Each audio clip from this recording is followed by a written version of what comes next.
That usually works. There we go. Okay, so welcome everybody to yet another Nova Scribes. I'm Brian. It's nice to have you all here. Again, this is the second or third, I lose track, of our process talks where we invite really accomplished graphic facilitators and graphic recorders to come and talk us through how they do what we do. I'm very happy to introduce my friend and colleague, Bruce Van Patter. Bruce is with us tonight. Let me just say, Bruce is the kind of guy, and I've told him this, is anytime I take a look at one of his charts, like I just want to retire. I don't even want to do this anymore. I look at it, I'm like, why do I even bother when I look at Bruce's stuff? So he and I had the opportunity to work together for about a week, not too long ago. And I said, hey, how about you come and tell everybody how to kind of do what you do? And he was gracious enough to join us. So Bruce, welcome. It's nice to have you Thank on you. Nova again. It's such a pleasure to be here. How in God's name do you do that? I use magic markers. No, well, let's talk about it. I approach graphic design. I kind of have a graphic design approach to live scribing, where I pre-think what I'm going to do, and I do thumbnails a whole bit in pencil. I do a quick pencil something on the surface, which obviously doesn't work on whiteboards, but it does. I do an equivalent in virtual. Um, and my goal is to create something that will be in the moment as a reminder of what will look good. That it's very hard to do when you're that close. It's very hard to get a sense of where, if I'm going to put a circle on this thing, or if I'm going to create a column, where should I put that? I make those decisions ahead of time. Mhm. Um, One of and the things I noticed that you did when we worked together is that you actually had like a ruler and you would go and you'd kind of block out the sections of the chart. You do some columns and some grid Mhm. lines. Could you talk a little bit about how you use layout? Because, again, one of the things about your charts in particular is that they're just so well laid out. It seems like this whole thing Thank was you. through composed before the speaker ever started talking. Yeah, well, some things don't work, but I try. I try. First of all, so let me back up. The when I was first starting out, I got a gig from someone who uses Lisa Sorsa a lot. Do you know Lisa Sorsa? Very, very accomplished scribe. I love her work. And he said, "Can you just kind of do what Lisa does?" I was like, "No." But I took some of her work and I studied it and I noticed that she does a lot of kind of curving things. And so the gig was in Phoenix and I had a friend out there who was an abstract sculptor and I showed him my work and her work. And he said, "You should think more about the shape of what you're creating rather than the individual pieces." And so I played around with weird borders. Some of them just seemed kind of too random. But I started playing with different kinds of frames. I personally like the interface of kind of a hard geometric with a more organic thing. So a lot of my work has waves and curves, but also columns. And so sometimes, like this piece, it wasn't really connected. This was a college, a university, ironically, in the town where I just moved. I did this about 10 years ago. Um, and it wasn't, I definitely wanted more organic than the geometric for this client because it's a kind of a humanistic um, client, and they were doing a lot of very difficult conversations about what their future was, and so I thought it was better to have organic things. So, but I never know when I lay something out if it's going to work or not. Hmm. For instance, if you look at the inspire thing, so one of the keys is if I have something that's going to end up in a circle or that's going to come around to it, I Right here. want whatever's going to be there to be important, but I don't know what it's going to be. So one of the things that I try to do is, since it's already penciled in, as I go, I keep listening. Is that worth being, zeroed in on? Is that important enough? And if I end up not finding that, I'll just put, I don't know, I'll draw something in there. And so the key for me is to have both structure but flexibility. So that I can use it or not use it depending on what the situation gives me. I heard a quote from Paul Simon right about the time I started scribing in 2010, and he said, "Improvisation is too good to leave to chance." Mm. I just love that. That is totally where I live. I live in this intersection between prepared and improv. And if you think about it, improv has rules, right? One of this is what is it? Both and, not both and. What? Yes, and I think. Yes and, yes and. That's a rule.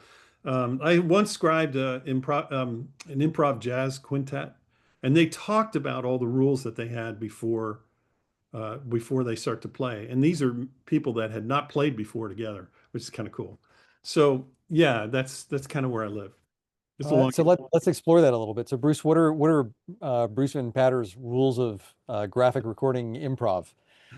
Um, what are my rules? That's a good question. I have, well, one of the rules is never, well, there's so many, um, is is keep the typefaces fast. Mm. I mean, I think you all know that, right? Like I love a serif typeface. I just don't have time to do it very often. If I'm going to do a serif, it's going to be a small word, a small word. But uh, there are lots of rules about the way I capture, like how I listen. But I do try to use color sparingly. This one actually is quite colorful. I don't use quite as much written letters or words in color anymore. It can be a little tricky to clean later, especially like I was in a kick where I did a lot of orange writing. It made for very difficult cleaning later. Mm. Because I don't have one of those Brian Terrallo scanners where I can just send it through. Available to anybody who wants it. But yeah, that's a it's a help for sure. You talk about keeping your typefaces, your lettering simple, Mhm. yet yours are just so clean. It's almost Thank like you. sign painterly that's there.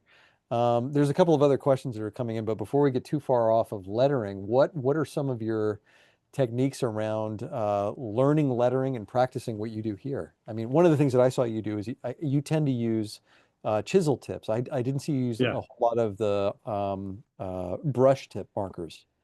right. No, I don't use the brush. I don't know why. It might be because a lot of my clients are major corporations, and the brush has a little bit more of a like every marker has its own personality.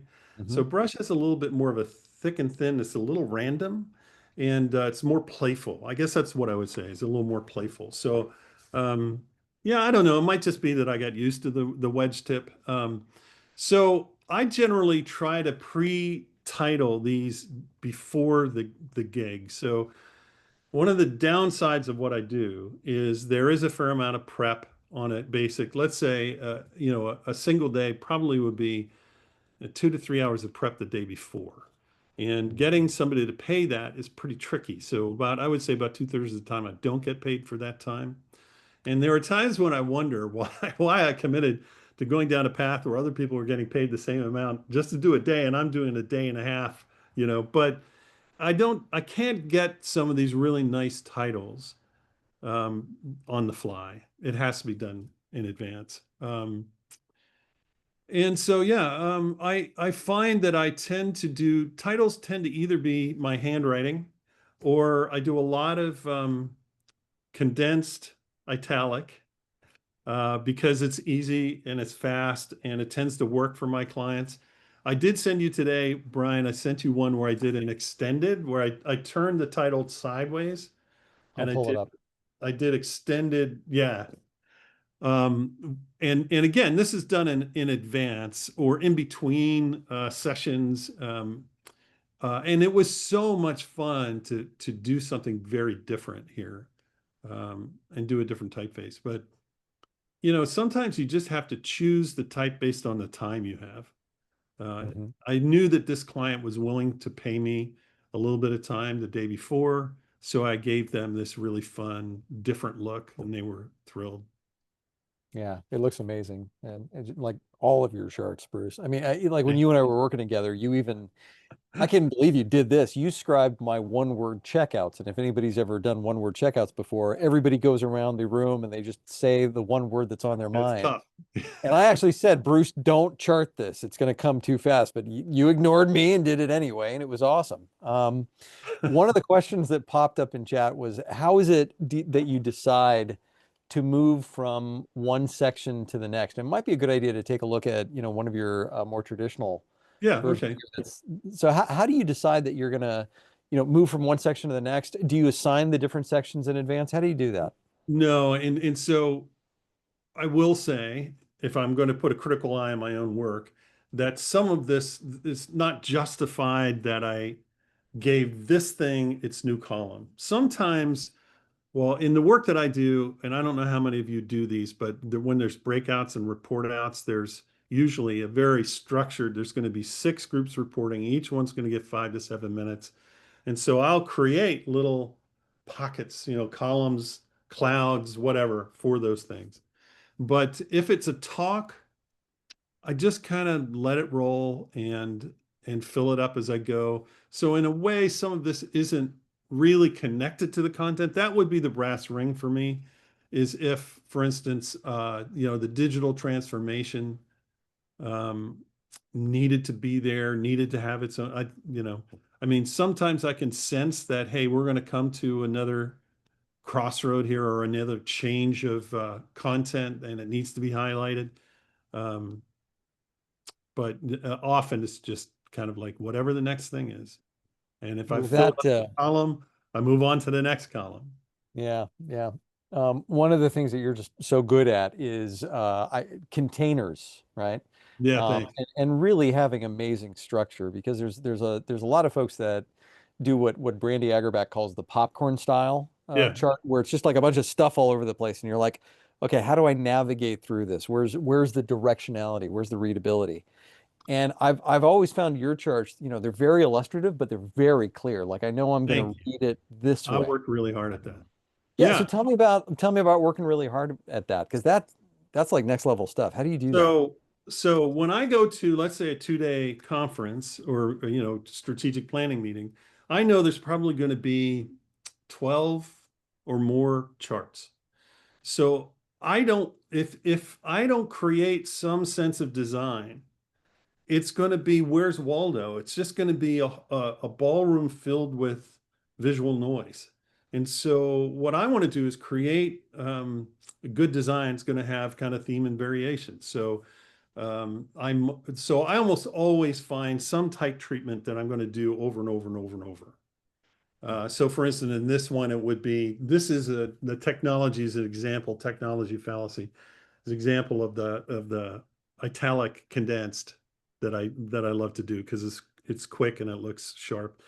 But many of the elements, I'll decide ahead of time. Maybe I'm going to have a left column. This tends to be my default left column and some kind of organic thing that flows out of it. And Hmm. so then once I establish that, then I just start playing off of that. So now I do a left column, but it flows. But maybe now I've got 3 or 4 circles that kind of frame the outer edge on the other side, or maybe halfway through I have the wave at the bottom and the left column, comes down, stops at the wave. It's just trying to find, and here's the goal. I want everything to have a family feeling, but I want people to be able to go, oh, that's the chart that we had that speaker for. And color helps that too. So I tend to be a little simplistic about color.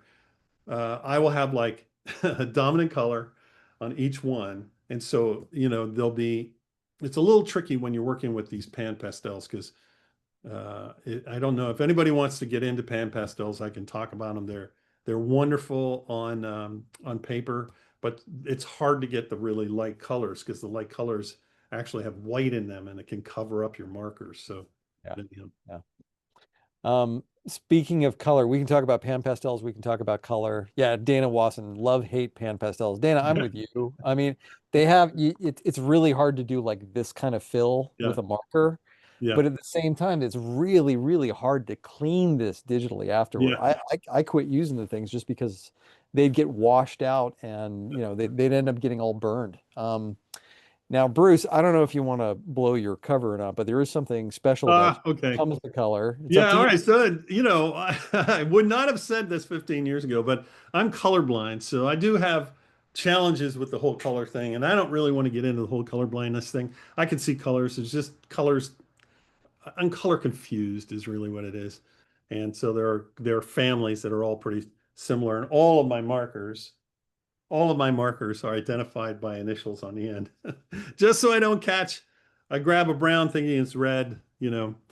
So I tend to be kind of simplistic because of that. Though I was a children's illustrator before that, and I worked digitally, so I can handle color. Though I will say, in one of the only reviews I got of this book, the reviewer called these pigs garish. Garish. Garish. These are garish pigs, just in case you wanted to. Well, maybe you remarket it as something that's like friendly to color Right, right, blindness or something. right. Bruce, I just think it's incredible that you're colorblind and yet you can do stuff like that. You hear that, everybody? Nobody's got an Thanks. excuse, right? If Bruce can do this and he's Can colorblind, I can I tell you the key decision that I made in my journey towards becoming I've been a professional illustrator all my life. I was in art school, and the first time I had a color project, I went to the professor's office, and I said, I don't think I can do this project. And I remember he was sitting sideways like this he was reading something. And I said, he says, he doesn't even look at me. He's like, and why is that? I said, well, because I'm colorblind. And he says, so am I, but I don't advertise it. mm, And that was the last time I told a client that I was colorblind. mm. So, I think it's amazing. I think it's amazing that you do what you do because of just the simplicity that you bring to it. It's kind of like what you were saying with regards to your rules of improv. You have your rules and then mhm. you break them. And actually, to that point, if we can just look at this one for a second. So you Yeah. started with, clear structure, Hmm. and then they got down here and somebody said change will be constant. You're like, "Oh, that's a Yeah. really big idea." And you Yeah. So I've got a you break. Yeah. you got a break and then you have another break and then another break. So Yeah. it's like, and then, even on this one column, there's one, Yeah. two, kind of three, four breaks on it, right? Right. And just again, I mean, just having the structure, but the willingness to riff off of it. Right. And to that point, you'd also introduce this idea of these very kind of rigid vertical columns. And then over here, it's like you just threw that out the window and said, all right, we're going to make it like wavy. Yeah. All right. So And, tell me a little bit listen, about what was happening in the I room would to love to do say, I would that. love to say that I went wavy because it became a different kind of conversation. It tends not to be that deep. It's just, I think it's going to look good. So, there, yeah. So this is the problem about pre-design is that you can get trapped by your pre-design, like my story about the woman that had a different, Mhm. a different topic. I do occasionally design myself into corners where, for instance, if this thing turned out to, and I had it all, organic, and it turned out to be something it really should have been all regimented and it was a hard edge, like not to the level of a tech demo, but something that cut and dried. It Mhm. probably wouldn't make sense to have the organic thing. And so I would hope that in that moment I would say, throw that out. I'll just I'll ignore the pencil lines and just do something that's more squared up. But you know, No, I got you. Another thing that I've observed about your charts is that you have this, you do this a lot where there will be like this container that yeah. wraps around the whole chart like a frame. It won't just Mhm. kind of like disappear into nothing.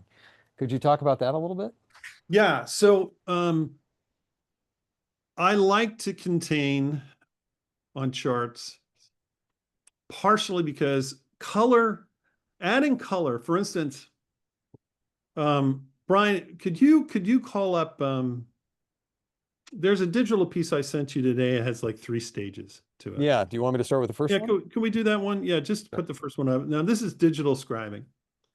So, so this is an example of how I would approach like my pre-design of a digital piece. Is that I just put these boxes in. Why? Because I think they look good there. That's all. So I mean, there's a reason for the hill. It fits into the content. I knew a little bit about the content going in. This is an online conversation with this guy who wrote this book. It's a great book, by the way, for anybody that's getting older and thinking about the second part of their life. But I did these boxes with the hope that I'll find something interesting to put in there. Of course, when you're working, I don't work on an iPad. I don't work in Procreate. I work on a Cintiq Mm, in Photoshop. So they're all on layers. I can use them or not. Um, but then, and go ahead to the second one. So then the live scribing looks like that. Notice also that working digitally, it's great to be able to use reverse lettering. Man, oh man, I love it. I wish I could do more of it. Reverse lettering is hard on charts with markers. If you guys have tried it, um, Brian, I think you and I agreed that the best acrylic marker is Molotow. yeah. Mhm. Yeah. So get Molotows if you want to have coverage, but they don't really cover colors because colors are water-based. It'll cover black if you're using an outliner. So in Photoshop is great. You can do it, right? But if you notice, this would be fine as is. Yeah, man. Those I love them. I love them. There are problems with these two. They dry out and then they'll like you're shaking and you're touching it and then all of a sudden it will gush out all over, but what's a marker if it's not going to bleed, right? Anyway, so this piece could be fine like this, but I feel like color really helps to separate things. And the more that you can separate, the easier the navigation. So if you go ahead and show the third one. Sure thing. So the third one's not a lot of color added, but just enough that it does add a little bit more. It turns things into clumps. Um, so I do really try to use color as a way to separate my design. So that's one of the reasons why I do frames, because frames just hold material. It doesn't feel like it's flying away to me. I will say this. I do get down to, so I often work on foam board. And so when I'm working on foam board, the minutes that the person's talking are critical. Like if Mhm. they decide to go an extra 10 minutes, I have a problem because I'm going to plan this thing out to the last inch. So if I know I've got to squeeze like a 60-minute thing onto a 40 by 60, and I know it's only going to hold 45 comfortably, I'm not going to put a big frame on it because that frame eats up space. Mhm. I will lose a few inches of content by putting a frame on it. So these are decisions that I'm making all the time. Yeah. So speaking of containers, one of the rules that most people train, myself included, is that you write the text first and then you put the container around it. You tend to you do that too, but you will just as often go the other way where you write the container and then you put the text inside of it, right? I And wonder if I do that because so here's the thing, like I Mhm. just use like Tupperware lids and stuff for my templates, my circle Yep. templates. So I'll go onto the paper or the foam board and I'll put a pencil circle, but I try not to ink those until I have content. Whoa, check that out. Oh, that's from IFVP. Hmm. And that was a crazy talk. That was 2016. That Man, was oh man. I have such a great story about that. I don't know if you want me to take up time with oh well, this. now I really do. Yeah, because that was Scott Okay. McCloud, right? It's Understanding. Scott McCloud. And I actually contacted Lana at IFEP ahead of time and said, Scott McCloud, I can't believe you guys got Scott McCloud. I'm reading his books. Can you let me try to do a graphic novel treatment of his talk about graphic novels? And they're like, you're the only person who would try to do that. So yes. But what happened? I think this is really funny. So I meet with Scott McCloud ahead of time and we go through his slide deck. And I'm thinking he's going to talk all about All right. graphic novels. No, Mm-hmm. he's going to talk about the use of signs in visual signs in our country and how they're confusing and about we got through about 15 slides and I just said to him, I am so regretting saying that I would scribe your content. And he said to me, For those who are about to die, we salute you. Yeah. It's just so funny. So anyhow, so I start scribing this thing and I'm trying to box everything and frame everything. It's just going so fast. I can't keep up. So about halfway through the middle panel, I just let it go. And Hmm. by the third panel, it's just kind of like whatever, right? So at the end, we all circle up, and if you know IFVP, they do a Q&A with the scribe. And, Right. and so then people are commenting about this, and one guy says, I just loved that when he started talking about how you had to break out of the frame in life, that you abandoned the frames. I was like, yeah, something like that. Yeah, that was intentional. Yeah, that's right. Okay, I have to put a plug in just because you mentioned it. I'm going to put a plug in for a previous Nova Scribes that Trent Wakenight did. Oh, he's great. Because if there's one guy that I think has really cracked the graphic recording style, it's Trent. And so I just dropped that into chat. Feel free to check that one out. Yeah, I'll Um, tell you what, I really admire people that have a very distinctive style. I yeah. think it's hard in our business to get something that's distinctive. Lisa has it, Trent has it, Mm. Jim Nuttall has it. There are people that you can just look at their charts and go, "Oh, I know who did that," and I think that's amazing. Yeah, and to that point, I think that Brandy has it. To Dana's Yeah, point too, Dana, I would say that you have it. At the same time, I can think of about four people who work closely with Jim and Jim trained that are yeah, drawing like Jim yeah, Nuttall. that's true. It's like there's And, like these and branches of Lisa the does tree. too.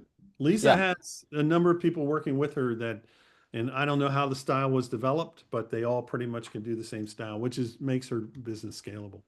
yeah, exactly, exactly. I see that Lisa Rothstein has joined us. We were talking earlier about star people and where like the origins of star people, and I maintain that it came from the Grove, and she says she got it from her grandma. But it's like what are those signature things, that say like who influenced you, you know? So going back to the containers for a second, Bruce, Yeah. once you told me that I don't know. It was like that you were doing a study or something on the specific like spacing of lettering, right? So that you could that things were almost like uh justified properly. Oh, yeah, yeah, yeah, yeah. So Could you this, talk a little bit like, about that? yeah, I don't know. Did I send you anything of Justified? I think Nope. I did. There's that crazy one that has like a whole bunch of columns that are all justified. I think I sent that to you. Did I? Well, it's not this one, Not is it? today. No, it wasn't today. It was like when we first set this up. Oh, is it this one? Yes. Okay. You got to go in to see this. All right. So, so I've taught myself how to do justified type. If you know what justified is, right? It's like a newspaper, right? You might And, might uh, might define that if you don't mind. yeah. So justified means that it ends that same place all the way down. Yeah, so Um, like this word diagnostics here. So the D yeah, starts on yeah, the left, the S ends on the right. Yeah. right. And so this was something I wasn't sure I could do. I just tried it once. I drew a column. So again, I'm going to do a little bit of structure underneath. I'm going to do a pencil line with a ruler. I'm going to make parallel lines just spaced down through, just so that I don't start getting wonky. And the first time I tried it, it worked out really well, and I was so happy. And I was like, "Great! I can't believe I did that," because it was like the final report for the day, and there was like four of them, and I did them. I was like, "Yes!" And then I remembered that it was a 3-day event, and it was going to have the same final report every day. And I was like, "Oh my gosh, what have I done?" But I just think it's a super cool thing to do. I don't know how much value it adds to readability or anything. I just think it looks really cool. And I think it's particularly interesting. It's funny because I did one with you. And do you Yeah. remember what you said to me? Why did you make that Um, slanted? yes, I was a little, I can't Right. show the charts because we have an I did NDA it on that one, justified, but but it's a little like this he because, did a whole column. Let me yeah, just, yeah. it was like It a was whole just, column. The whole thing went like yeah, that. I know And you it's had just a to, little off. But it was intentional because I had an idea that coming back, I would do something off at an angle, coming off of that thing. So it's funny because in my head, I remember one time there was a group of, we did a round, it was a Shark Tank thing. And I just decided that I would scribe it in the shape of jaws coming up out of the water, right? hmm And so when I started scribing it, it was super weird looking. And the facilitator came to me later. He was like, when you started doing that, I was like, he has lost his mind. What Yeah. is he doing? But by the time I got all the way down to shark, I had a line and I did the shark all the way down to water. It was cool. But again, I don't know how much that adds to readability, but it adds a sense of fun and a spark on a chart that might need it. Yeah. So in chart Dana says or in chat Dana says it has a cool factor. I agree with her. I think the other thing about this is that this is just this to me this reads very very clean. There's a lot of content on here, Yeah. but the use of the negative space, the white space, the Right. wide gutters, Right. the wide margins around the outside edge, there can be a lot of content and yet it still feels easy to navigate. And one of the things That's that I great. hear from people all the time is like, well, I don't like graphic recording because it's just too much it's too Yeah. overwhelming, you know? Yeah. Yeah. Yeah. So, I mean, if anybody's interested, I mean, I can give you tips right now about how to do this. I mean, a little bit Go you for have it. to That's why have. we're here. Okay. So, to do this, you do have to have a sense of how long a word's going to take. And so that is almost an intuition. So you will have to kind of, but all right, look at preventing. Preventing on the last one, the top, right? I didn't space it right. And so I just added a little something on the end. And so look at healthcare team. Healthcare, I knew the team was not going to fill it. So I just fill with a little drawing, right? So, or if you have a word that you know is probably not going to fill, you can do it reverse out of a box or put it in a box and color the box. So it actually really isn't. And if you look down at like wearables, advanced imaging on the last column, um, I didn't even have to worry about it fitting the width because I created the box that's going to hold it and that fits the width. So it's really just getting comfortable with how long words are and figuring out workarounds for like filling space when it's not going to fit. Does that make Mhm. sense? Yeah, perfectly. In chat, Sophie's asking if you count letters. No, you don't have time. Hmm. I mean, no, you don't. You have to just have a sense that, okay, this is a long word, and if I pace it this big, you know, uh, it's tough. But once you start doing it and you get a little bit of a feel for it, it becomes more intuitive and it's not as intimidating as it looks. Cool. Thank you. Sure. Let's see. Looking at some of the chat just to see if there's any other questions in there. Um, could you talk a little bit about how you do, as long as we're on this chart, portraits? Yeah. Were these drawn? I assume you had a reference that you were drawing from. This was done in Yeah. advance. This is one of your No. part of your prep. Well, so this was an interesting thing because this healthcare system allowed me to take extra time in the morning. I guess they had a long breakout thing or something, and they were like, "No, what this is super cool. Just take time." I had done kind of a black and white version of this, Hmm. and they said, "No, go back in and put color in." I was like, "Okay." But I was allowed enough time to. I think these were all part of their slide deck that these characters are in. They might have even had little videos. These people, I don't know. I don't remember. But I think I'm probably just looking off my phone, or they might have given me the slide deck. I don't know. But I do have an illustration background, so it's easier for me. Though I will tell you, I do not like to do portraits of people that are speaking. I try to talk clients out of it, Hmm. which is a little bit of a cowardly, lazy thing. I know some people do them really well. Um, but I had this thing where I was doing this national healthcare um, event in Chicago, and the president of I guess I won't say the organization, but president of a national organization was going to get up and speak first thing in the morning. And I thought, well, I should do a portrait of him. And you can't trust the photos that are on the web because they could be 20 years old. Right. And especially with COVID, man, people changed their look drastically, Hmm. like they shaved their head and grew a beard, like, man. So I thought, I know he's got to be here and he's probably talking to the MC. So I walked around, I found the MC's talking to this guy. I'm like, that looks like him. So I came up, I took a few pictures of him surreptitiously, which is a little creeper. And then I went up and I drew it and we're like 3 minutes before it's going to start. And all of a sudden, I hear this guy behind me go, I don't really look like that, do I? I turn around. It's a different guy. Oh no, you got the It's wrong a guy. different, I drew the wrong guy.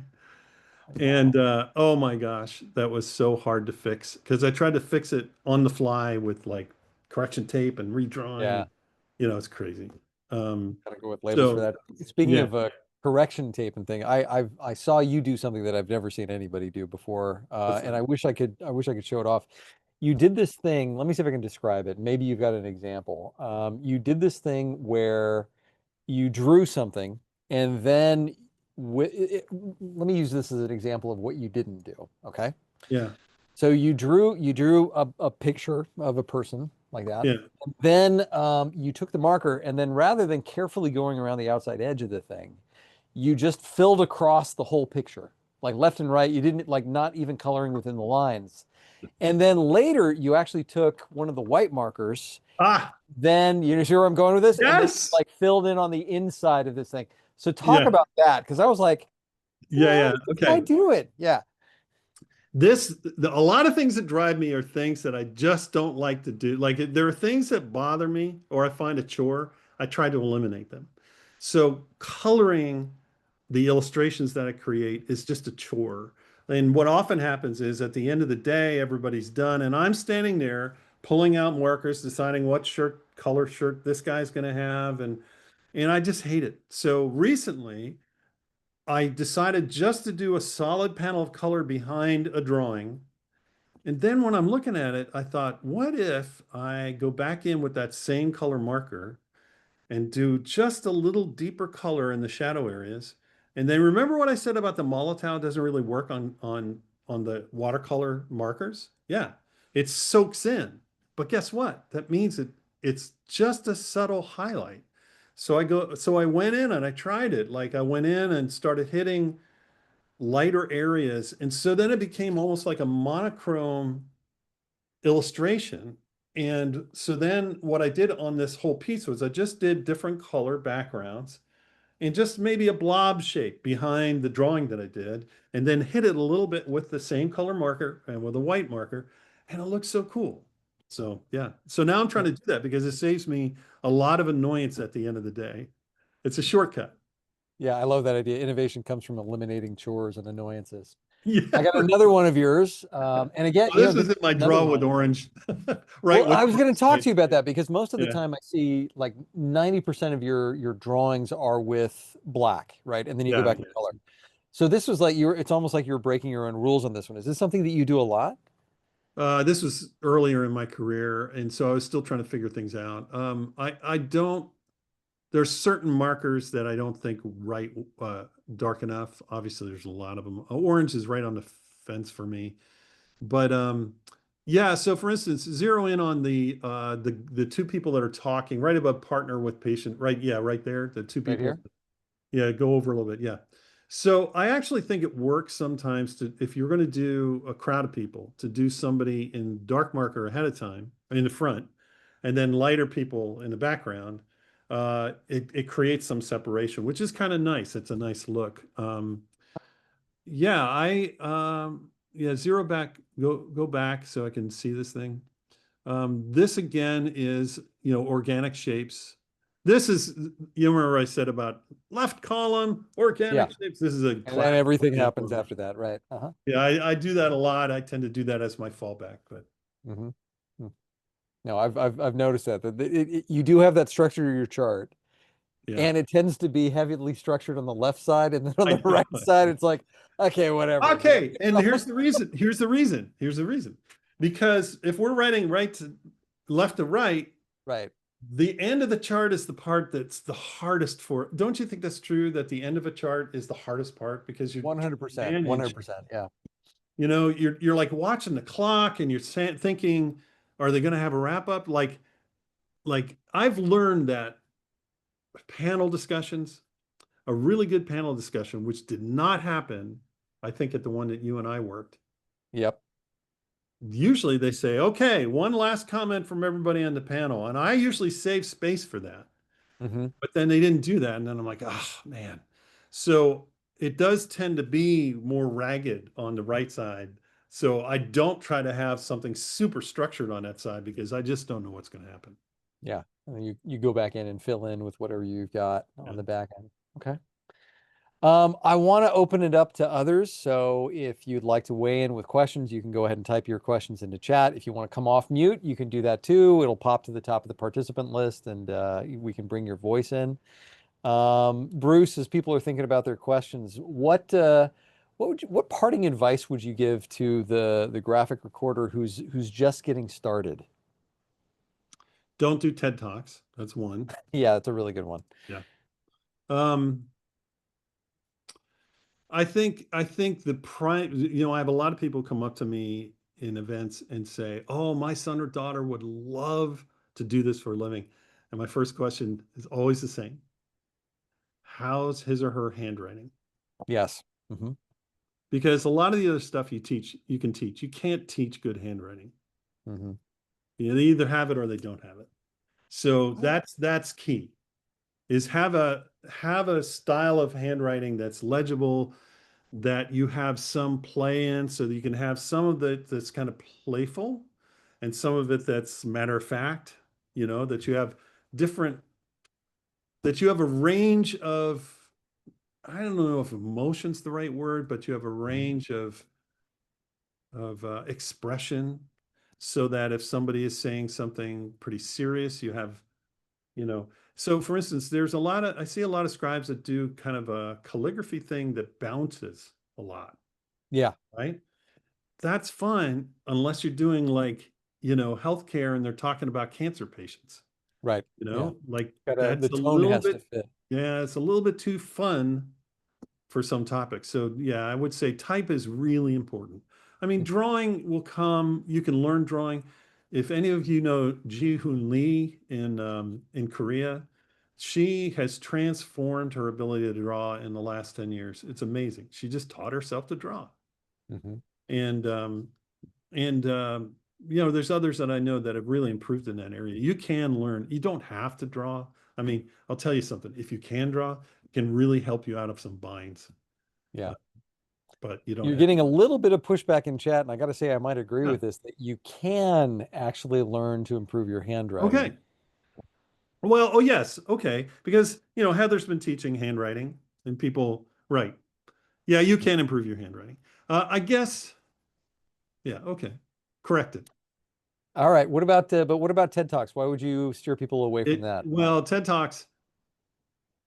So I always say, for as an illustrator, my best friend is reiteration. Mhm. Mhm. Is when somebody decides they have to say that again, just a little different, like, okay, thank you. Now I can draw the thing, right? And so TED Talks don't have any fluff. It's just there's it's all pared down to just the core content. So and it's very rare. Even I've scribed a lot of top speakers in the country, and they have polished talks, but they still have things that they say or do, or they joke, or they have a little interaction with the audience. There's a lot of stuff that goes on that's just not in a TED Talk. Okay. Appreciate that. All right. I heard this rumor, and if you want me to, I can cut this out of the recorded video. Okay. A Uh, rumor. I heard this rumor about you, and you can feel free to affirm, deny, or I prove didn't do however it. you want to do it. That you might want to on this one. I heard that on certain occasions, if maybe you're unhappy with the chart or the client's willing to pay for it, I don't know, that you will on occasion take a chart home and redraw it. Is that true? No, it's not true. Not I a don't rumor then. know. I would be so unhappy if I had to do that. Just making sure. I thought I Yeah, heard that because somewhere. and actually over time there have been situations where clients will say, "We would just like to send you the talk and have you can you just Oh create yeah. a chart at home?" I Oh yeah. really try not to do that because I don't know what it is about that process, but it takes twice as long. Yeah. Because when you have it on a video, you're like, "Wait, what did he say?" And then you stop, you go back, you play it, and it just balloons Right. out to this huge undertaking. Yeah. It's the whole thing. Like if you wait until the last minute, it only takes a minute. Yeah. I mean, like if you're confined to the 60 minutes Yeah. that the presentation is going to be Right. having, that's the only time that you can give yourself, Right. right? And you're making that quick in the moment decision that you're not making when you're sitting comfortably in your house. So Right, right. The perfectionist takes over. You start yeah, rethinking yourself. You're like, yeah. okay, well, what if I did it like this? Yeah, and it just gets to be a bit of a mess. Okay. Well, Bruce, I really, really appreciate you being here. I My think pleasure. we've got most of the questions that are here. Any closing thoughts for our guests? Yeah. Any other questions, comments? I'm not following anything on the chat. I'm That's so in okay. I've been watching break it. I mode. think we've got most of it. A lot of thank yous coming into you. Thanks. Hey, and thanks for liking my garish pigs, people. I appreciate that. Oh yeah, big fans for the pigs. Oh, That's really funny. what's the name of the book? I don't know if they're around anymore. These were like 2010, 2000. The first one was Farley Found It. These are painted in Corel Painter, believe it or not. Oh And wow. Tucker Took It is the Oh, I second. found Tucker Took It. It's out there. You Yeah, can it's get out it. there. Probably has my signature to some kid in an elementary school because that I don't know if you guys know this, but the only way you can make money off of children's books is by presenting in elementary schools. I just found it on Amazon and I dropped the link in. I don't know if you make a dime or something with that, but there's Tucker Took It with the pink Yeah. garish pigs by Bruce Van Patter. Oh, and look, you can follow you on Amazon. And Bruce, speaking of which, Yeah. is there any way that you would like, if you would like people to stay in touch with you, keep in touch, any way that you'd like folks to do that? If anybody wants to, send me a question or yeah, just my email, I think is it someplace or should I just put it in I'll the chat? share it in chat right away. Okay. Okay. Yeah, I'm happy if anybody wants to email me and to have a conversation. And I'm on Facebook, I'm on Instagram, though I don't do a lot on I don't post very much of my samples because they're all proprietary. But I do love amateur photography. I do a lot of that, and I do a lot of drawing on the side and put that up. So All right. yeah, Well, Bruce, again, thank you very much. Here's a big Nova Scribes. Thank you for being a part of this, and I will go my ahead pleasure. and stop the recording. Let's do this again. All right, great. Nice to have everybody here. Thanks for tuning in.